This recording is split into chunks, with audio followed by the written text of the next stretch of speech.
great day today.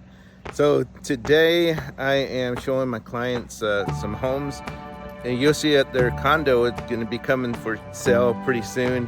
2-bedroom condo in the Houston area.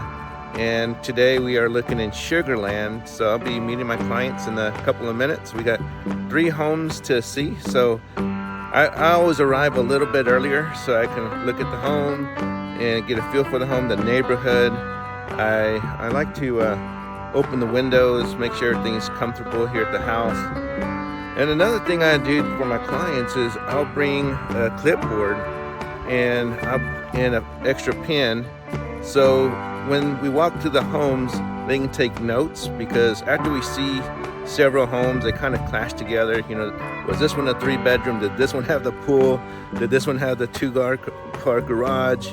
Was this one updated, or we need? So there's a lot of factors, and sometimes, you know, they get mixed up with the homes that we're looking at. So right now that's what we're doing. So I hope this is helpful for you. And if you are looking to buy or sell real estate, make sure you give me a call. And when you do, you know, take notes for the homes that you look at. Have a great day.